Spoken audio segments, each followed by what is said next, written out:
그 이스라엘에게 행하지 못할 일이라는 제목으로 함께 말씀 나눕니다. 오늘 창세기 34장 이제 우리가 아마 기억 속에 다 있는 그런 사건 일이라 생각을 합니다. 그래서 오늘 본문 34장은 이스라엘이라는 이제 야곱의 딸 이제 디나와 관련된 사건을 다루고 있죠. 야곱의 이야기를 잠시 하면은요, 야곱은 장자권을 얻기 위해서 형을 속이죠. 그리고 형의 분노를 피해서 이제 어머니의 고향인 하란으로 가고 그곳에서 이제 외삼촌 밑에 약 한 20년 가까운 긴 시간을 거의 종살이 하듯이 살게 됩니다. 그러나 참 감사하게도 하나님께서 그를 도우셔서 또 여러 부인들을 거느리고 또 그를 통해서 또 자녀들을 많이 낳게 됩니다. 12아들을 낳았고 또 딸 한 명의 딸을 이렇게 낳게 됐죠. 그리고 나서 또 하나님이 또 도우셔가지고 또 많은 또 짐승들 재산을 모아서 이제 때가 되어 이제 고향으로 돌아오게 되는 거죠. 근데 고향으로 돌아와 정착하고 싶은데 한 가지 그 정착에 큰 위협이 되는 그것이 있었어요. 그것이 뭐냐면 바로 외삼촌 라반이 아니라 형 에서였던 겁니다. 형 에서. 그렇죠. 형 에서가 그의 귀향에 있어서 가장 큰 걸림돌이 되었던 거예요. 그런데 여기서도 너무나 감사하게도 형 에서와의 관계가 너무나 극적으로 아주 자연스럽고 매끄럽게 잘 해결이 되었습니다. 그래가지고 이제 야곱은 그 고향에서 아버지가 있고 또 어머니가 사셨던 그 고향 땅에서 잘 정착을 하게 되는 이야기가 있었죠. 그래서 오늘 34장의 본문인데 그 바로 앞장의 내용을 잠시 살펴보면은요, 말씀 띄워주시면 33장 말씀 잠깐 보겠습니다. 그래서 그 모든 일을 다 마치고 나서 16절에 보시면은 이 날에 에서는 세일로 돌아갔습니다. 야곱이 준 예물을 받아서 갔는지 정확하게 나오지는 않습니다. 어쨌거나 화해한 건 분명해요. 그래서 에서의 마음은 다 풀어졌어요. 그리고 에서는 자기가 거주하는 세일 땅으로 그냥 편하게 돌아갔습니다. 그리고 18절에 보니까 이렇게 나오죠. 야곱이 밧단 아람에서부터 어떻게 갑니까? 평안히 가나안 땅 세겜 성읍에 이르게 되는 겁니다. 오늘 이제 이 배경이 되는 세겜으로 갔습니다. 기분 좋게 간 거예요. 그리고 그곳에서 19절에 보니까 그가 그냥 그곳에 머문 것이 아니라 땅을 샀어요. 그러니까 아브라함은 굉장히 좀 힘들게 땅을 사지 않았습니까? 그런데 이 야곱은 비교적 쉽게 너무나 순조롭게 땅을 사는 거죠. 19절에 그가 장막을 친 밭을 세겜의 아버지 하몰의 아들들의 손에서 베크시타에 샀다 되어 있고, 우리 20절 말씀 한번 같이 읽어보겠습니다. 시작. 거기에 제단을 쌓고 그 이름을 엘 엘로헤 이스라엘이라고 읽습니다. 그래서 엘은 하나님이고 엘로헤도 하나님의 어원을 두고 있는 거예요. 그래서 하나님 이스라엘. 그래서 하나님 바로 이스라엘의 하나님. 하나님 나의 하나님. 약간 이런 의미죠. 자기가 이스라엘이니까. 그러니까 이게 에서와의 모든 일이 참 눈 녹듯 싹 이제 잘 풀려 나가고, 또 갔더니 세겜이란 곳 너무나 아름다운 곳이에요. 아름다운 도시고 너무나 풍요로운 도시예요. 그곳에 가서 또 쉽게 땅도 구매하고 그곳에 정착할 수 있는 딱 자리가 잡히고 나니까 마음이 그냥 너무 기쁘고 감사해서 이 많은 학자들이 엘로의 이스라엘을 야곱의 감사의 신앙 고백의 표현이다 이렇게 이야기를 하고 있습니다. 그러니까 그가 지금까지는 참 괜찮았다. 지금까지는 뭔가 한 폭의 수채화와 같은 아름다운 그런 그림이 그의 야곱의 인생 가운데 지금 그려지고 있는 거예요. 그러나 이야기가 이렇게만 계속 지속된다면 좀 기분이 별로 안 좋을 수도 있죠. 그렇죠. 뭔가 좀 남의 아픔이 우리의 기쁨이 될 때가 있지 않습니까? 그렇죠. 그러면 안 되는데. 그래서 오늘 참 이 굉장히 이상적이고 평화로운 이 모습들이 참 안타까운 그 방향으로 전환되어 가는 것을 보게 되는 거예요. 오늘 이제 1절 말씀을 보면은요, 레아가 야곱에게 낳은 딸 디나가 그 땅의 딸들을 보러 나갔더니라고 되어 있습니다. 그 땅의 딸들이라는 것은 그 땅이 어디입니까? 이 세겜이에요. 세겜. 세겜이라는 것은 우리가 잘 아는 것처럼 이제 들어보신 적이 있을 거예요. 그리심산이 있고 에발산이 있습니다. 산과 산이 이렇게 만나는 곳, 그 사이 어딘가에 지어진 고대 도시예요. 지금은 이제 나블루스라는 도시로 그 세겜이 세겜이 있었던 곳이 현재는 나블루스라는 나블루스, 이름도 약간 좀 좋지 않습니까? 나블루스인데 이것을 이제 좀 이렇게 한국말로 해석을 하면 나블루스야 뭐 약간 이제 느낌이 좀 부드럽잖아요. 그러니까 뭔가 이 이름도 아름다워요. 실제로 그 이 나블루스라는 도시에 가서 이 고대의 많은 이야기들이 숨어 있고 지금 찾아가도 아름다운 그 도시에 갔던 많은 예술가들이 영감을 얻고 그곳에서 또 작품을 많이 또 이렇게 짓기도 하고 또 그림도 그리고 뭐 이렇게 했다고 합니다. 그러니까 이 이제 그리심산과 에발산 그 사이로, 그러니까 여행객들이 뭐 낙타를 타거나 어떤 짐승을 타고 내지는 걸어서 뭐 세겜이 있는 곳으로 이렇게 갑니다. 걸어가요. 근데 보이는 것은 산밖에 없어요. 그런데 가다 보면 마을이 나오지 않을 것 같은데 산등성이가 점점 이렇게 멀어지더니 갑자기 집들이 하나둘 보이면서 아주 거대하고 아름답게 잘 정비된 산에 산등성에 자리 잡은 커다란 도시가 보이는 거예요. 너무나 고요하고 풍요롭고 한적한 그 도시가 보이는 거예요. 집에 가서 한번 찾아보시기 바랍니다. 제가 사진을 띄워드리고 싶었는데 이렇게 기억에 그 사진밖에 안 남을까봐 준비하진 않았습니다. 너무나 아름다운 도시가 이렇게 펼쳐지는 거예요. 그러니까 한번 생각을 해보십시오. 또 이 도시는 아브라함이 고향 떠나서 가장 처음 가나안에 왔을 때 정착한 도시가 바로 이 세겜이에요. 그리고 애굽의 총리였던 요셉이 애굽에서 죽고 어디에 묻혔냐? 가나안 땅으로 가서 이곳에 묻혔다는 설이 있기도 한 곳입니다. 그리고 신약시대 예수님께서 우물가의 여인을 만나셨는데 그 우물가의 여인이 어디에 살았던 여인이냐? 바로 이 세겜 나블로스에 살았던 여인일 것이라 학자들이 추정을 합니다. 그러니까 이 지역은 그곳에 가기만 해도 그 오래된 역사의 수많은 스토리들이 이렇게 막 외쳐지는 듯한, 소리쳐지는 듯한 그것을 막 느끼게 되는 것이죠. 이게 얼마나 아름답습니까? 그러니까 지금으로 치자면 뭐 이게 화려한 도시, 뭐 이런 어떤 우리 송파동 지역도 굉장히 아름답지 않습니까? 이렇게 저 롯데타워만 하나만 봐도 되게 아름다운데 외국에 사는 사람들이나 지방에 사는 사람들은 이거 보러 오잖아요. 뭐 이렇게 주말에 사람들 많을 때 가면은 거의 사투리 쓰시는 분들이 대부분이에요. 롯데타워에. 그 뭐 엘리베이터 타면은 거의 다 사투리 쓰십니다. 서울 사람들은 다 에스컬레이터 타고 가고 올라오신 분들은 엘리베이터를 주로 이용하시는 것 같아요. 아마 이제 구경하러 오는 거죠.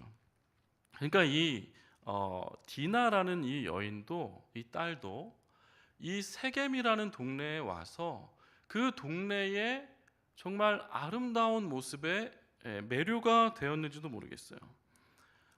그 도시를 너무 보고 매료가 되어서 자기 혼자서 뭔가 황홀경을 바라보는 듯한 눈으로 막 이러면서 막 보고 다니는 거죠. 그렇죠? 그런 모습을 우리가 상상을 해볼 수가 있습니다. 그런데 이 세겜이라는 이 지역의 이름을 그대로 닮은 이 세겜이라는 산의 아이를 만나게 되는데 이 디나는 이 세겜이라는 도시의 황홀경에 매료되어 있다면 이 세겜이라는 사람은 이 황홀경에 빠져 있는 이 디나를 보고 황홀경에 빠지게 되는 거예요. 이건 완전히 그냥 그의 아름다움에 사로잡혀 버려 가지고 그에게 가서 말을 걸고 이제 동침하게 되는 그런 이야기가 나오는 거죠. 이 세겜이라는 사람은 어깨란 뜻입니다. 이 세겜이라는 지명도 어깨란 뜻이고 세겜이라는 사람도 어깨란 뜻이에요. 우리나라에서는 어깨라 그러면 누구를 의미합니까? 저 사람 어깨야 그러면 누구예요? 문신 새긴 뭐 조폭이나 뭐 이런 거잖아요. 그렇죠? 좀 이렇게 힘이 없어 보이고 이렇게 좀 이렇게 연약한 체구를 가진 사람 보고 어깨라고 하진 않습니다. 뭔가 이게 든든하고 강한 어떤 사람에게 어깨라고 하는 거예요. 그러니까 이 사람이 세겜이라는 이름을 가지고 있다는 것은 뭐냐면 이 지역을 대표할 만한 세력을 가진 사람이라는 것입니다. 실제로 그렇습니다. 이 사람은 가나안 족속 중에서도 히위 족속에 해당이 되고 그 당시 히위 족속의 수장으로 막강한 권력을 가진 사람이 바로 이 세겜이었다라고 이야기를 하는 거예요. 그러니까 이제 좀 난 사람, 아름다운 여인이 지금 동네를 거닐고 있어요.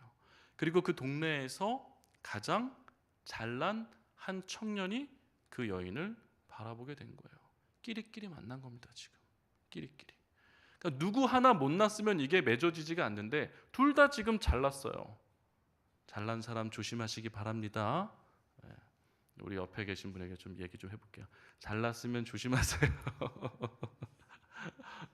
잘났을 때 조심해야 돼요. 일어선자 넘어질까 조심하라 하지 않습니까? 내가 좀 잘난 것 같으면 그때 납작 엎드릴 줄도 알고 조심해야 되는 것입니다. 잘난 사람 둘이 만난 거예요. 근데 이때 이제 이 뜻밖의 만남 가운데 이제 디나는 이제 이 사람에게 이제 강간을 당했다 이렇게 이제 성경을 기록하고 있는데 사실 이제 많은 성경학자들이 이것을 강간이라고 해석하지 않고 합의에 의한 동침으로 해석하는 경우도 상당히 있습니다. 왜 그런가 하면은 이 여기서 강간이라고 쓰여진 단어가 다른 성경에서는 어떤 일방적인 위력에 의해 어떤 일어난 일을 말하는 것이 아니라 서로의 합의에 의한 어떤 그런 부분 동침을 이야기하는 부분도 상당히 표현이 되어 나오기 때문에 그렇다는 것이죠. 그리고 이제 정황을 보시면 정확하게는 알 수 없지만 어쨌든 그 뒤에 말씀드리겠지만 이 디나라는 사람이 세겜의 집에 계속 있어요. 뭔가 이제 이게 불편한 관계였으면 벌써 나왔겠죠. 나와도 벌써 나왔어요. 그러나 그것이 아니라 이 멋진 남자와 돈과 권력을 다 가지고 힘을 가진 이 어깨와 같은 남자와 이 아름다운 도시에서 눈이 맞아서 서로 이렇게 이제 동침을 하게 된 것이다. 그리고 이 세겜이라는 사람도 일방적으로 강간을 했으면 보통은 성경에서 강간하고 나면은 남자들은 그냥 떠납니다. 그런데 이 세겜이라는 사람은 끝까지 이 여인을 자기 아내로 삼기 위해서 노력하는 거예요. 뭔가 불합리하고 부조리한 요구와 같이 들리는 뒤에 나오는 그 할례와 같은 것도 자기 모든 부족들을 다 가서 설득해서 이행하게 만드는 그런 열심 있는 노력을 보인다는 것이죠.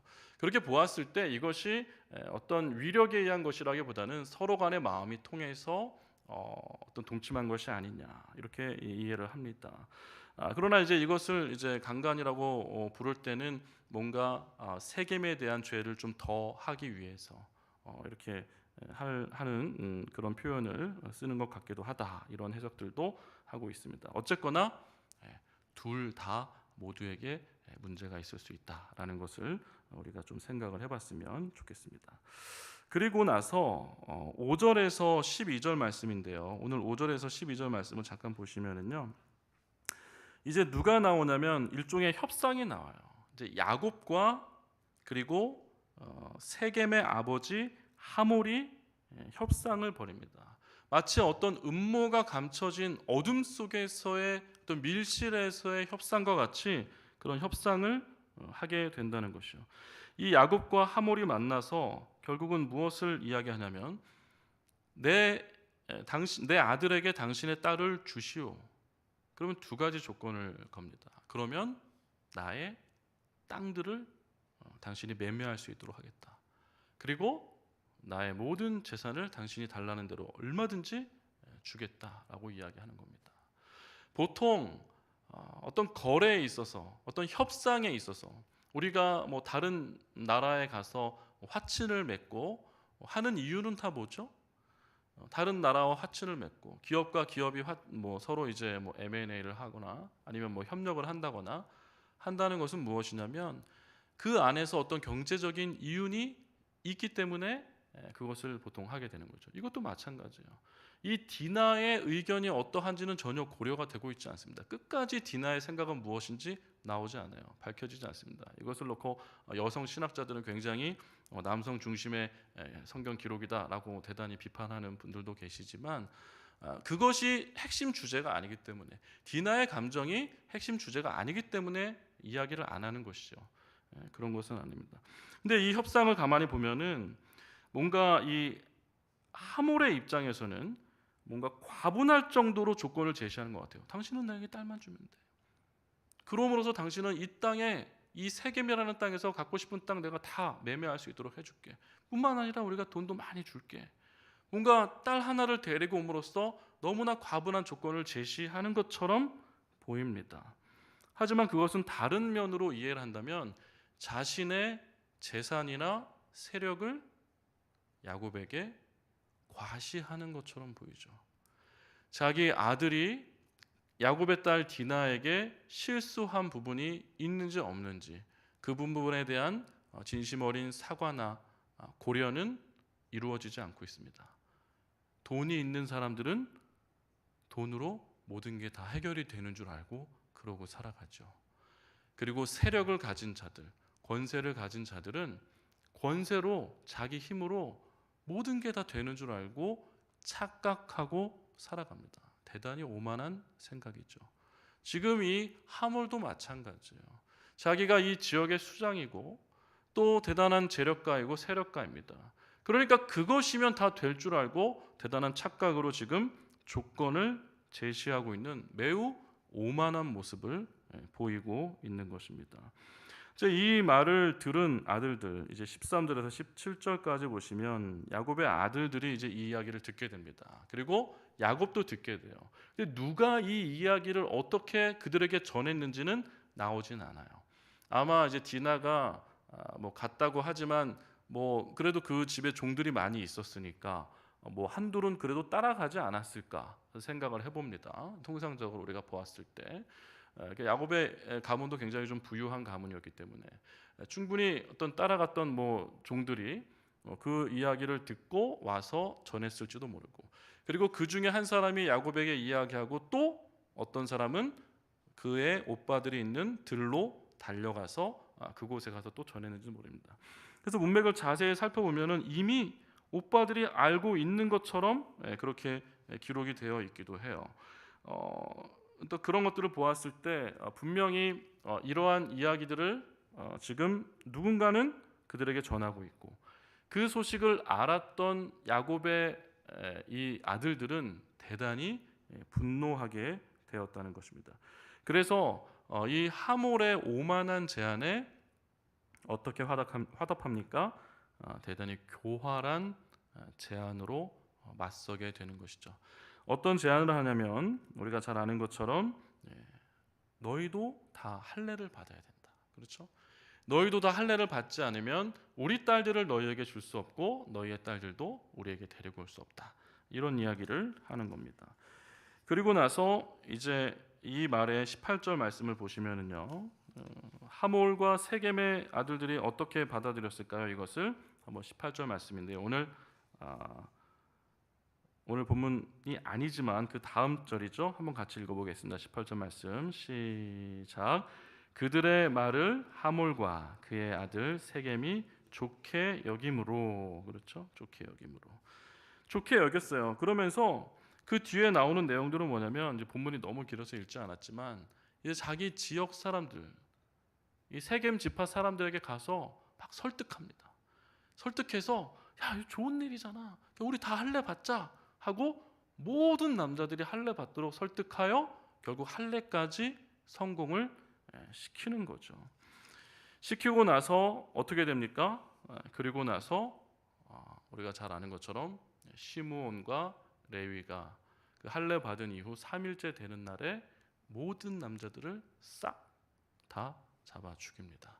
다 남자들을 죽이고 나서 이제 그곳에 남아 있는 생명들, 짐승이나 어린이나 여자들을 이제 다 끌고 오게 되는 거죠. 참 아주 생각하기 어려운 그런 엄청난 일들이 일어나는 겁니다. 그리고 26절에 보시면은요, 우리 26절 말씀 한번 띄워보겠습니다. 26절 말씀 한번 보시면요. 칼로 하몰과 그의 아들 세겜을 죽이고 누구를 세겜의 집에서 데리고 옵니까? 디나를 세겜의 집에서. 지금 이때까지 디나는 지금 어디 있어요? 세겜 집에 있는 거예요. 그러니까 데리고 오려고 했으면, 아니면 디나가 벌써 오고 싶었으면 그냥 왔겠죠. 그러니까 이제 디나도 나름 이곳이 좋고 편했는지도 모르겠어요. 뭔가 이 구출 작전이 일어난 거예요, 말하자면. 디나 한 명 구출하려고 그 모든 남자들을 할례받게 한 다음에 싹 쓸어버리면서 디나를 구출해서 데리고 오는 겁니다. 그러니까 어떻게 됩니까? 이 아버지는 대단히 이제 걱정을 하게 되는 거예요. 주변 부족들이 화가 나서 우리를 치면 어떡하냐 저떡하냐 이러면서 걱정을 하게 됩니다. 피를 부르게 되어 있는 것입니다. 그래서 로마서 12장 19절 말씀 한번 같이 보겠습니다. 로마서 12장 19절 말씀에 보시면 한번 띄워주십니다. 같이 읽어보겠습니다. 시작. 내 사랑하는 자들아, 너희가 친히 원수를 갚지 말고 하나님의 진노하심에 맡기라. 기록되었으되 원수 갚는 것이 내게 있으니 내가 갚으리라고 주께서 말씀하시니라. 그렇습니다. 로마서 12장 말씀은 신명기 32장의 내용을 인용해서 말하고 있는 거예요. 원수를 너가 갚지 말고 하나님의 손에 맡기라는 것입니다. 만약에 이 오늘 본문에 적용하자면 분명히 이 가족의 명예를 더럽히고 디나를 욕보인 그 세겜은 바로 야곱의 가문에게 원수가 맞죠. 원수가 분명히 맞습니다. 그런데 그 원수를 갚기 위하여 그의 오빠들이 벌인 행각은 하나님이 보실 때 기뻐할 만한 그런 행각이라고 도저히 볼 수 없는 것이었다는 것이죠. 하나님이 원수를 갚으려고 하시면 그들에게 얼마든지 원수를 갚으실 수도 있을 법한 일입니다. 하지만 그것을 누가 합니까? 이 오빠 레위와 시므온과, 그리고 나선 그의 모든 오빠들이 다 동참해서 이 사륙에 참여하게 되는 것이죠. 오늘 이야기는 그렇게 진행이 됩니다. 그런데 우리가 이것을 통해서 살펴보아야 할 것은 그렇습니다. 이것은 디나의 어떤 안타까운 사연을 소개하고 있는 것이 아닙니다. 그리고 이 야곱이라는 이스라엘의 집에 있었던 그 아픔을 지금 드러내고 있는 것이 아니에요. 여기 이제 본문에서 우리는 한 가지 다른, 지금까지 본문과 다른 점을 한 가지 이제 발견하게 되는데, 그것은 무엇이냐면 그 이전에는 야곱이라고 기록을 하고 있고 34장부터는 이제 이스라엘이라고 기록을 하고 있어요. 그 말은 이 모든 사건이 이스라엘, 그 이후에 이스라엘이라는 그 민족의 정체성에 영향을 미치는 그 사건이었다. 그 이스라엘이라는 민족의 정체성에 위협을 가하는, 그것을 흔들어 놓을 수 있는 그러한 대단히 중요한 사건이었다는 것을 말하기 위해서 의도적으로 33장까지는 야곱이라 부르고 이 34장부터는 이스라엘이라 계속해서 칭하고 있다고 학자들은 해석을 한다는 것이죠. 그래서 오늘 본문이 창세기지 않습니까? 이 창세기의 본문은 신명기 7장으로 가서 이방인과 결혼하지 말라는 모세오경의 마지막 부분에 나오는 신명기 7장에 이방인과 결혼하지 마라. 우리가 익히 들어 잘 아는 내용이죠. 그리고 열왕기서로 가면 이제 솔로몬이 이방인들과 결혼하여 큰 문제가 되는 것을 우리는 잘 알고 있습니다. 그리고 에스라서로 넘어가면은요, 학사 에스라가 이제 그 귀환한 이스라엘 공동체로 돌아와서 가장 먼저 했던 일은 뭐냐면, 이제 빼앗겼던 땅, 자기들이 노예로 살았던 그 바벨론 그 땅에서 데리고 왔던 이방 처들, 그들에게서 낳은 자녀들까지도 다 돌려보내는 어마어마한 종교 개혁을 일으키는 거예요. 이스라엘의 영적인 어떤 순수성을 훼손할 만한 일을 차단해 나가는 그러한 모습들이 계속해서 성경 속엔 등장하고 있는 겁니다.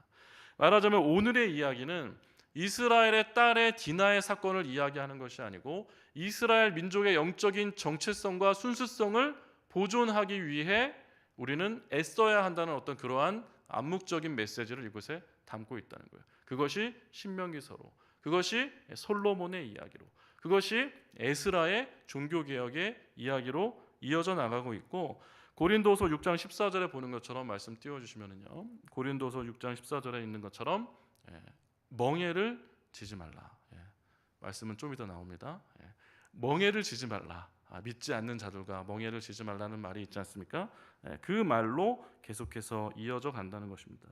그래서 수많은 이제 종교 개혁가들이나 어떤 신학자들도 이 본문을 놓고 뭐 존 칼빈이나 뭐 스펄전, 뭐 매튜 헨리, 마틴 로이드 존스, 뭐 존 스토트, 뭐 이런 모든 사람들의 의견은 동일합니다. 이 본문은 이스라엘의 영적인 정체성을 훼손할 수 있고 어떤 영적인 부패를 이끌어낼 수 있는 그 어떤 위협으로부터 이스라엘을 지켜야 한다라는 메시지를 담고 있다는 것입니다. 그래서 세상과 타협하지 말고 세상으로부터 믿는 자들의 거룩성을 지켜내야 한다고 하나같이 입을 모으고 있는 것입니다.